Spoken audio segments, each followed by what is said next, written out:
Starting fall 2024, tuition fees will increase, affecting 40% of Cal State University students. Undergraduate students will pay $342 more. Graduate students will pay an additional $342. The increase comes after it was reported that the CSU is facing a deficit of $1.5 billion. The increase has been met with resistance from students who pay part or all of their tuition out of pocket.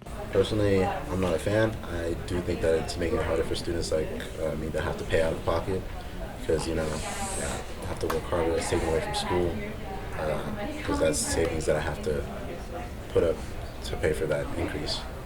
However, Strategic Communications and Public Affairs Manager Hazel Kelly said 60% of undergraduate students cover their entire tuition with non-loan financial aid. As someone who's receiving financial aid or getting the tuition at least portion paid for, that there's no adjustments where it's kind of like, oh, hey, we don't have that allocated or anything. Senior Associate Vice President of Financial Services, Lala Grayley, said the university could earn $13 million from the increase. 1/3 of that revenue will be dedicated to the State University Grant, which awards financial aid to undergraduate and graduate students. Grayley also said that the university will use the rest of the revenue to improve academic instruction and student support services, provide basic needs, maintain facilities, close budget gaps, and increase salaries for faculty and staff. Kelly encouraged all students to go to their campus's financial aid office to explore their options for paying for the increase. This is Nollyanne Delacruz reporting from Fullerton.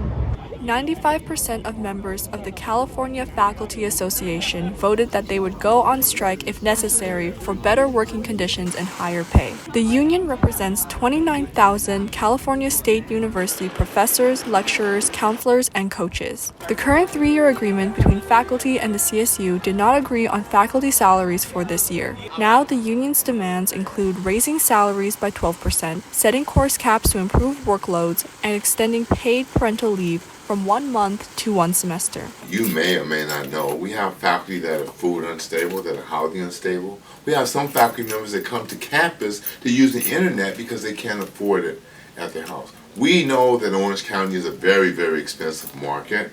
Many of our faculty members can't even live in Orange County. So a 12% raise would keep us slightly above inflation in the cost of living. It would help immensely.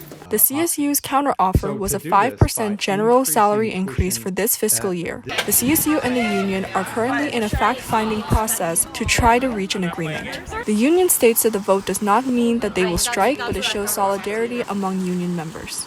I would let my students know ahead of time, and I would not work. That means no classes, no grading, no emails. Again, hopefully it doesn't come to that, and hopefully if it does, it's short. I think it will be. The university cannot run without classes being taught. CSU Interim Chancellor Jolene Coaster stated that the union's proposal would cost about $380 million, which is greater than the entire annual operating budget of 15 CSUs. She went on to write that each university already dedicates 75% of operational costs to personnel. We do hope that the Chancellor's Office and the CFA reach an agreement right away. That's what's going to be best for everybody. In the unlikely event that there is some kind of activity on the campus, we'll be ready for it, and we will mitigate the impacts the best we can so that it has the least impact on our students. Hapa Cupcakes, a bakery that originally opened in downtown Fullerton, opened their new location in downtown Brea earlier this month. The bakery was originally founded about 12 years ago by Cal State Fullerton alumni Hanayo Martin and Akemi Simpson. The word Hapa in the bakery's name refers to the owner's half-Asian and half-white heritage. Martin and Simpson were both contestants on the Food Network show Cupcake Wars in 2013. They opened their first location in downtown Fullerton shortly after. The bakery specializes in alcohol-infused cupcakes and custom cake designs. A cake decorator at the bakery said that the move into their Brea location was fairly smooth, and people were excited and happy that the bakery was in a location with more foot traffic. I think it's going to be excellent business for them. I mean, it's more a commercial area, so I'm sure a lot more people are going to visit the shop more. The employee went on to say that they hope the bakery continues to get busier and more successful as they continue to serve the community and offer celebratory cakes for all occasions.